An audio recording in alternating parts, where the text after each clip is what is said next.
প্রিয় ষষ্ঠ শ্রেণীর শিক্ষার্থীরা, শুভেচ্ছা নিও।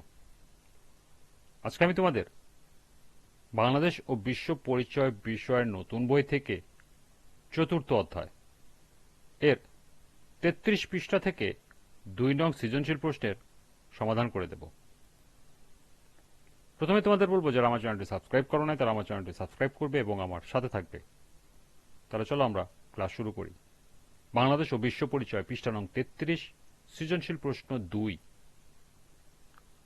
মধ্যবিত্ত লোকমান সাহেবের ৪ ছেলের সবাই বেকার। বড় ছেলে আরমানকে ধার দেনা করে সৌদি আরবে পাঠানোর পর সে একটি খেজুর বাগানে কাজ পেল। সেখানে মরুভূমির অনুর্বর জমিতে মেধা আর প্রযুক্তি ব্যবহার করে খেজুর সহ বিভিন্ন ধরনের ফলের চাষ দেখে সে অনুপ্রাণিত হয়। নিজ দেশের অনুন্নত কৃষির কথা চিন্তা করে পরের বছরই সে দেশে ফিরে এসে ৩ ভাইকে নিয়ে খামার করার সিদ্ধান্ত নেয়। বেকার ৩ ভাইকে হর্টিকালচার সেন্টার থেকে কৃষি উৎপাদন সম্পর্কিত প্রশিক্ষণ নিয়ে ৪ ভাই একত্রে একটি খামার তৈরি করে এবং স্বল্প সময়ের মধ্যে সফল ব্যবসায়ী হিসাবে প্রতিষ্ঠা পায়। প্রথম প্রশ্ন, মানব সম্পদ কাকে বলে? দ্বিতীয় প্রশ্ন, আমাদের বৈদেশিক মুদ্রা আয়ের পরিমাণ বাড়ানো যায় কিভাবে? তৃতীয় প্রশ্ন, জনাব আরমান সৌদি আরব থেকে ফিরে কোন অর্থনীতির সাথে যুক্ত হয়েছেন ব্যাখ্যা করো। এবং সর্বশেষ প্রশ্ন, জনাব লোকমান সাহেবের বেকার ৪ পুত্রই এখন মানব সম্পদ মূল্যায়ন করো।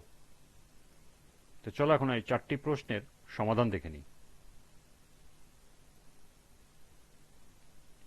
প্রথম প্রশ্ন ছিল, মানব সম্পদ কাকে বলে? মানব সম্পদ বলতে একটি দেশের সেই শিক্ষিত, দক্ষ, সুস্থ ও কর্মক্ষম জনশক্তিকে বোঝায় যার জ্ঞান, দক্ষতা ও শ্রমের মাধ্যমে উৎপাদন কাজে অংশ নিয়ে দেশের অর্থনৈতিক ও সামাজিক উন্নয়নে ভূমিকা রাখে। দ্বিতীয় প্রশ্ন ছিল, আমাদের বৈদেশিক মুদ্রা আয়ের পরিমাণ বাড়ানো যায় কিভাবে? আমাদের বৈদেশিক মুদ্রা আয়ের পরিমাণ বাড়ানো যায় বিভিন্ন পরিকল্পিত ও বাস্তবমুখী পদক্ষেপের মাধ্যমে। যেমন, প্রথমত রপ্তানি বৃদ্ধি করতে হবে।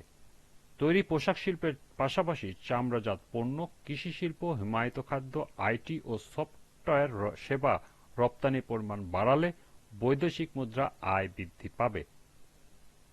দ্বিতীয়ত, রেমিটেন্স বা প্রবাসী আয় বৃদ্ধি করতে হবে। এক্ষেত্রে কারিগরি প্রশিক্ষণের ভূমিকা অত্যন্ত গুরুত্বপূর্ণ। তৃতীয়ত, বিদেশি বিনিয়োগ আকর্ষণ করতে হবে। চতুর্থ, পর্যটন খাতের উন্নয়ন করা যেতে পারে।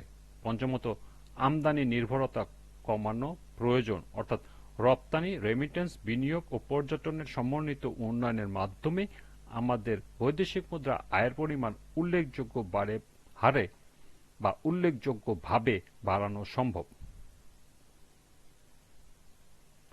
তৃতীয় প্রশ্ন ছিল, জনাব আরমান সৌদি আরবতে ফিরে কোন অর্থনীতির সাথে যুক্ত হয়েছেন ব্যাখ্যা করো। উদ্দীপকের জনাব আরমান সৌদি আরবতে ফিরে গ্রামীণ অর্থনীতি কৃষিখাতের সাথে যুক্ত হয়েছেন। আমাদের দেশের মোট খাদ্য চাহিদার বড় অংশ আসে কৃষি থেকে, আর গ্রামের মানুষই এর উৎপাদক। দেশের শিল্পের কাঁচামালের অন্যতম উৎস হচ্ছে গ্রামীণ কৃষিখাত। জমিতে কৃষি উৎপাদন ছাড়া বনজ সম্পদ, পশুপালন ও মৎস্য চাষকে কৃষিখাতের মধ্যে ধরা হয়। বর্তমানে কৃষিখাতে আধুনিক যন্ত্রপাতির ব্যবহার এবং উপকরণও প্রয়োগ হচ্ছে। এর ফলে কৃষিখাতে উৎপাদনই শুধু বাড়েনি, গ্রামীণ অর্থনীতির জন্য তার নতুন সম্ভাবনা সৃষ্টি করেছে। উদ্দীপকে জনাব আরমান সৌদি আরবে একটি খেজুর বাগানে কাজ করে। সেখানে মরুভূমির অনুর্বর জমিতে মেধা ও প্রযুক্তির ব্যবহার করে ফলের চাষ দেখে সে অনুপ্রাণিত হয়। নিজ দেশের অনুন্নত কৃষির কথা চিন্তা করে সে দেশে ফিরে এসে ৩ ভাইকে নিয়ে খামার করার সিদ্ধান্ত নেয়। এতে তিনি ব্যবসা হিসাবে সফলতার পাশাপাশি গ্রামীণ অর্থনীতির শক্তিশালীকরণে ভূমিকা রেখেছেন।